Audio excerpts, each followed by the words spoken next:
Hello दोस्तों, स्वागत है हमारे यूट्यूब चैनल में। आज की इस वीडियो में आप लोगों को हिस्ट्री बताने वाला हूं। इससे पिछले वीडियो में मैंने आप लोगों को अभिलेख के बारे में बताया था। तो आज पढ़ेंगे कि विदेशी यात्री जो भारत आया वो क्या किया। ठीक है, तो चलिए स्टार्ट करते हैं। आज का जो टॉपिक है वो है विदेशी यात्रियों द्वारा विदेशी यात्रियों द्वारा भारत का वर्णन।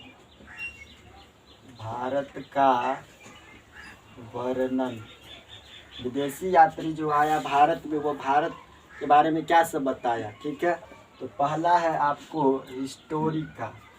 पहला है हेरोडोटस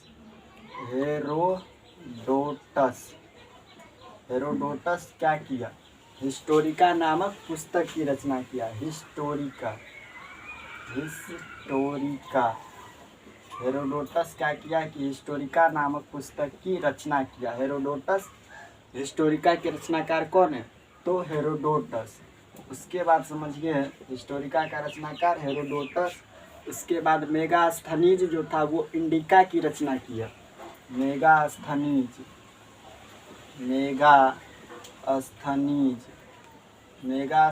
क्या किया कि इंडिका नामक पुस्तक की रचना की। इंडिका नामक पुस्तक की रचना किसने किया? तो मेगास्थनीज ने। और Periplus of the Erythraean sea, परिपल्स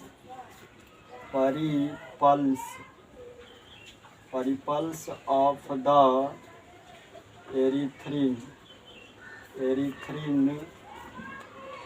सी, इसका रचनाकार कौन है? तो अज्ञात, यानी अज्ञात व्यक्ति। Periplus of the Erythraean sea का रचनाकार कौन है? तो अज्ञात व्यक्ति। ठीक है, उसके बाद है जियोग्राफिका। तो जियोग्राफिका का रचनाकार टॉलमी है। टॉलमी किसका रचनाकार है? जियोग्राफिका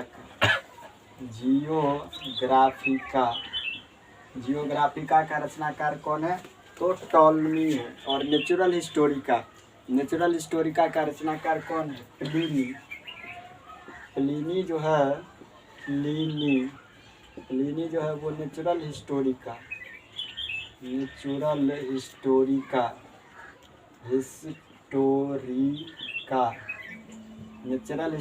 का रचनाकार कौन है? तो प्लिनी है। उसके बाद है आपको किताबुल हिंद या तहकीक हिंद। किताबुल हिंद या तहकीक ए हिंद का रचनाकार कौन है? अलबरूनी। इसका रचनाकार है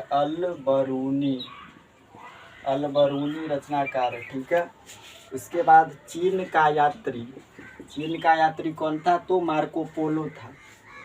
चीन का यात्री कौन है? तो मार्को पोलो। चीन का यात्री मार्को पोलो। उसके बाद समझिए फाहियान जो था,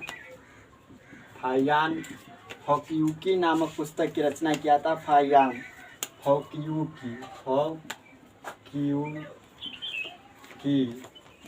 होक्यूकी ये क्या है? पुस्तक है। तो होक्यूकी नामक पुस्तक का रचनाकार कौन है? फाहियान है। और फाहियान किसके दरबार में आया था? तो चंद्रगुप्त द्वितीय या विक्रमादित्य के दरबार में आया था। किसके दरबार में? तो चंद्रगुप्त द्वितीय या विक्रमादित्य के दरबार में आया था। कौन?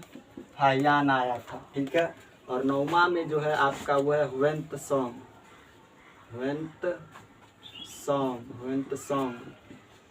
सॉन्ग जो था वो भी कहाँ का यात्री था? चीन का ही। तो ह्वेंत सॉन्ग ने किस पुस्तक की रचना किया? तो सिक्यूकी का। ह्वेंत सॉन्ग ने सिक्यूकी नामक पुस्तक की रचना किया। और ये किसके दरबार में आया था? तो हर्षवर्धन के दरबार में। हर्षवर्धन के दरबार में आया था। कौन? तो ह्वेंत सॉन्ग आया था हर्षवर्धन के दरबार में। अब इसको एक बार फिर से समझिए। आज का जो टॉपिक का नाम था वो था विदेशी जो यात्री आया भारत में वो भारत का वर्णन किस प्रकार किया। ठीक है, तो पहला में हेरोडोटस। तो हेरोडोटस ने हिस्टोरिका नामक पुस्तक की रचना कौन किया, हेरोडोटस। मेगास्थनीज, तो मेगास्थनीज ने इंडिका नामक पुस्तक की रचना किया। इंडिका का रचनाकार कौन है, मेगास्थनीज। और Periplus of the Erythraean sea का जो रचनाकार है वो कौन है, अज्ञात व्यक्ति। कौन, अज्ञात। और जियोग्राफिका का रचनाकार कौन है, तो टॉलमी। जियोग्राफिका का रचनाकार टॉलमी है। नेचुरल हिस्टोरिका का रचनाकार प्लिनी है। और किताबुल हिंद या तहकीक के हिंद का रचनाकार कौन है, तो अलबरूनी है। और चीन का यात्री कौन था, तो मार्को पोलो चीन का यात्री था।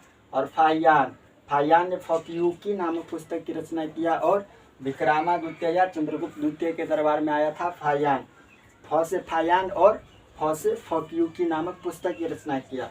और हुएंत्सोंग ने क्या किया कि सिक्यूकी नामक पुस्तक की रचना किया हुएंत्सोंग, और ये हर्षवर्धन के दरबार में आया था। ठीक है, उसके बाद जो अगला टॉपिक है आपका, सब टॉपिक को बारी बारी से अच्छे से समझेंगे। तो पहले जो आया भारत वो थे फाहियान, जो 399 ईस्वी में भारत आए थे। पहले जो आए वो थे फाहियान।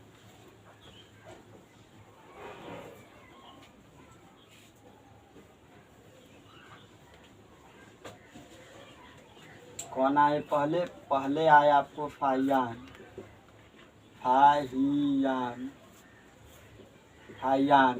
फाहियान क्या किए कि 399 ईस्वी में भारत आए, 399 ईस्वी। और फाहियान ने क्या किया कि फॉक्यूकी नामक पुस्तक की रचना किया।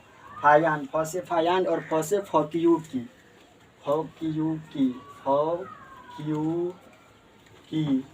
फॉक्यूकी नामक पुस्तक की रचनाकार कौन है, फाहियान। और फाहियान जो था वो किसके दरबार में आया था, तो चंद्रगुप्त द्वितीय या विक्रमादित्य के दरबार में आया था। किसके दरबार में आया था, तो चंद्रगुप्त द्वितीय, यहाँ पर लिख देते चंद्रगुप्त द्वितीय या विक्रमादित्य के दरबार में। ये दोनों नाम सेम है। ठीक है, चंद्रगुप्त द्वितीय या विक्रमादित्य के दरबार में आया था कौन, फाहियान आया था। ठीक है, फाहियान आया था। और इसमें भवन और कौड़ी की चर्चा किया। उसने क्या किया, भवन या कौड़ी का चर्चा किया। किसने, तो फाहियान ने भवन या कौड़ी की चर्चा किया। तो पहले भारत कौन आया, फाहियान आया। कितना ईस्वी में, तो 399 ईस्वी में आया फाहियान। और फाहियान जो आया तो वो किस पुस्तक की रचना किया, तो फॉक्यूकी नामक पुस्तक की रचना किया फाहियान। और किसके दरबार में आया था, तो चंद्रगुप्त द्वितीय या विक्रमादित्य के दरबार में। और फाहियान ने भवन और कौड़ी का प्रयोग किया था। किसका, भवन और कौड़ी का। उसके बाद जो आया फाहियान के बाद वो आया सुंगचुन 512 ईस्वी में। उसके बाद आया सुंगचुन कब आया, तो 512 ईस्वी।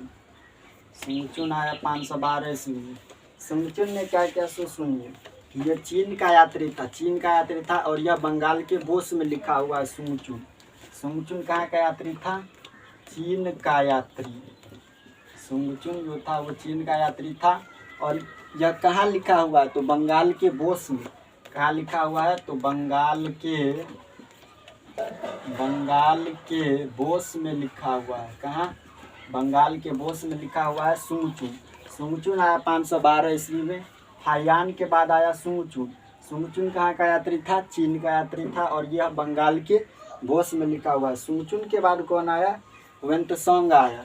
सुंगचुन के बाद आया कौन,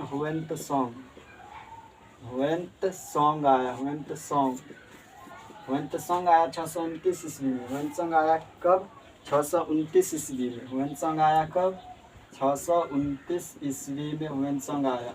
हुएंत्सोंग ने क्या किया कि सिक्यूकी नामक पुस्तक की रचना किया। सिक्यूकी नामक पुस्तक की रचना किया कौन, हुएंत्सोंग। और हुएंत्सोंग किसके दरबार में आया था, हर्षवर्धन के दरबार में।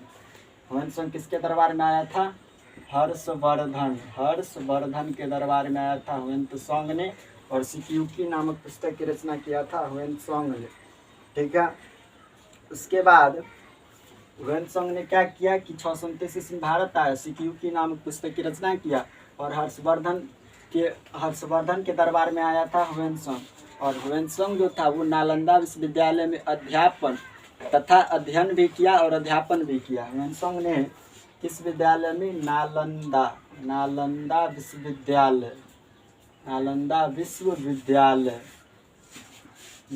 विश्वविद्यालय में क्या किया ह्वेनसांग? अध्यापन तथा क्या किया? अध्ययन तथा अध्यापन दोनों किया। नालंदा विश्वविद्यालय में ह्वेनसांग ने अध्ययन और अध्यापन दोनों किया, इसलिए इसे यात्रियों का राजकुमार भी कहा जाता है। ह्वेनसांग को क्या कहा जाता है? यात्रियों का राजकुमार। और यात्रियों का राजकुमार कहा जाता है किसको? ह्वेनसांग को। अब इसको समझिए, ह्वेनसांग कब आया? 629 ईस्वी में भारत आया।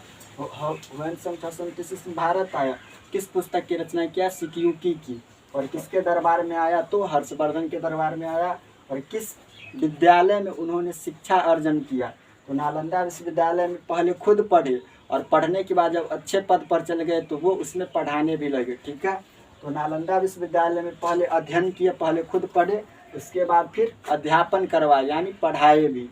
इसीलिए ह्वेनसांग को क्या कहा जाता है? यात्रियों का राजकुमार कहा जाता है। पूछ सकता है कि यात्रियों का राजकुमार किसे कहते हैं?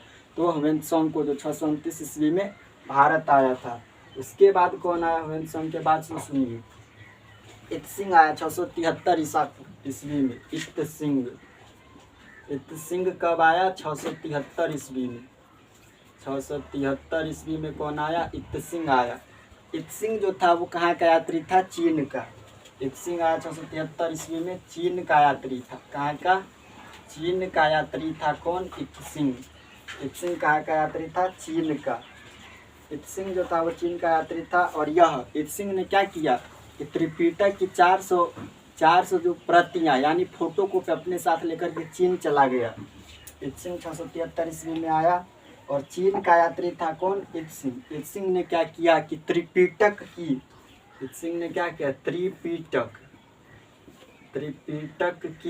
400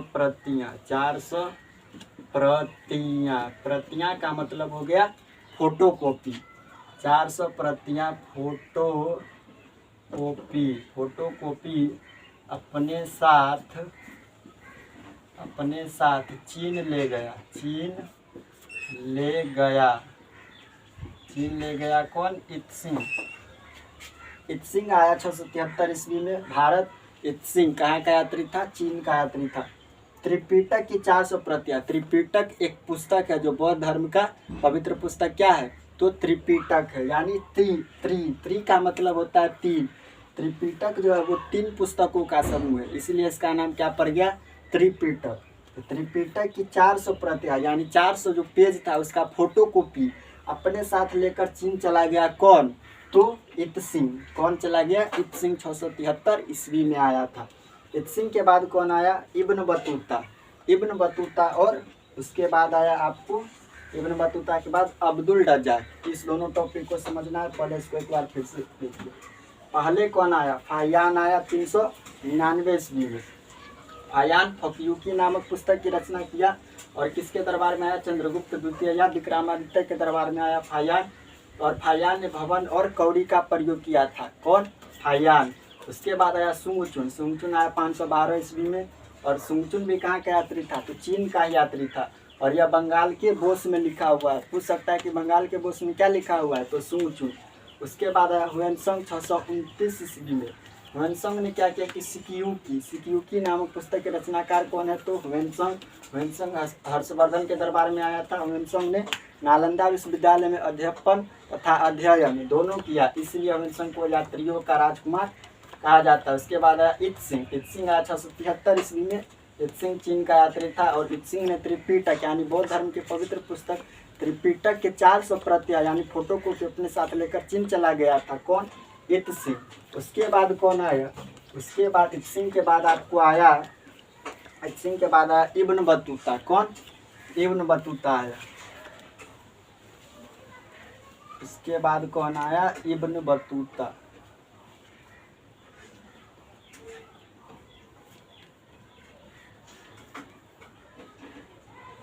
इसके बाद आया Ibn Battuta. Ibn Battuta, Ibn Battuta, Ibn Battuta आया। कौन? Ibn Battuta. इब्न बतूता जो था वो मोरक्को का रहने वाला था। इब्न बतूता कहाँ का रहने वाला था? मोरक्को का। इब्न बतूता मोरक्को का रहने वाला था। कौन? इब्न बतूता मोरक्को का रहने वाला था। और इब्न बतूता ने क्या किया था कि 7000 किलोमीटर की पैदल यात्रा करके मोहम्मद बिन तुगलक के दरबार में आया था। कौन? Ibn Battuta. इब्न बतूता कहाँ का रहने वाला था? मोरक्को का। और इब्न बतूता ने क्या किया कि 7000 किलोमीटर की यात्रा करके 7000 किलोमीटर की यात्रा करके किसके दरबार में आया था? मोहम्मद बिन तुगलक के दरबार में आया था। कौन? तो इब्न बतूता कहाँ आया था? 7000 किलोमीटर की यात्रा करके मोहम्मद बिन तुगलक के दरबार में आया था। और इसकी पुस्तक कौन थी? रेहला। इब्न बतूता का पुस्तक क्या था? इनका पुस्तक का नाम क्या था? रेहला। इब्न बतूता ने रेहला नामक पुस्तक की रचना किया था। कौन? इब्न बतूता रेहला नामक पुस्तक की रचना किया और मोहम्मद बिन तुगलक के दरबार में आया था। ठीक है, मोहम्मद बिन तुगलक के दरबार में। तो इब्न बतूता कहाँ का रहने वाला था? तो मोरक्को का। 7000 किलोमीटर की पैदल यात्रा करके किसके दरबार में आया? तो मोहम्मद बिन तुगलक के दरबार में आया। और इब्न बतूता ने रेहला नामक पुस्तक की रचना किया। कौन? Ibn Battuta. उसके बाद इब्न बतूता के बाद जो आया वो आया आपको अब्दुल रज्जाक। कौन आया? अब्दुल रज्जाक आया। अब्दुल रज्जाक ने क्या क्या सो सुनिए। अब्दुल रज्जाक फारस का रहने वाला था। कहाँ का? फारस का। अब्दुल रज्जाक जो था वो फारस का रहने वाला था और विजयनगर काल में आया था। किस काल में? विजयनगर काल में। विजयनगर काल में आया था अब्दुल रज्जाक ने। विजयनगर काल में आया था। और इसकी पुस्तक का नाम क्या था? मतलाए साहिल। इसकी पुस्तक का नाम था मतलाए साहिल। पूछ सकता है मतलाए साहिल पुस्तक का रचनाकार कौन है? तो अब्दुल रज्जाक फारस का रहने वाला था। विजयनगर काल में आया था भारत। और इन्होंने किस पुस्तक की रचना किया? तो मतलाए साहिल का। किसका? मतलाए साहिल का। और अब्दुल रज्जाक जो था वो किसके दरबार में आया था? तो कृष्णदेव राय के दरबार में। अब्दुल रज्जाक किसके दरबार में आया था? कृष्णदेव राय के दरबार में आया था। कौन? अब्दुल रज्जाक। इसको एक बार फिर से समझिए। इब्न बतूता कहाँ का रहने वाला था? मोरक्को का। 7000 किलोमीटर की पैदल यात्रा करके मोहम्मद बिन तुगलक के दरबार में आया था इब्न बतूता की पुस्तक का नाम था रेहला। क्या? रेहला नाम था। उसके बाद आया अब्दुल रज्जाक। अब्दुल रज्जाक जो था वो फारस का रहने वाला था। अब्दुल रज्जाक। और अब्दुल रज्जाक किस काल में आया था? तो विजयनगर काल में अब्दुल रज्जाक का आया। और अब्दुल रज्जाक ने किस पुस्तक की रचना किया? तो मतलाए साहिल का। और किसके दरबार में आया था? तो कृष्णदेव राय के दरबार में आया था अब्दुल रज्जाक। तो आज के लिए इतना ही। आज हमने इस वीडियो में क्या पढ़ा कि जो विदेशी यात्री जो था वो भारत आकर के भारत का वर्णन कैसे किया इसके बारे में पढ़े। ठीक है, अगले वीडियो में बताएंगे साहित्यिक स्रोत। तो आज के लिए इतना ही। मिलता है नेक्स्ट वीडियो में। तब तक के लिए जय हिंद, जय भारत।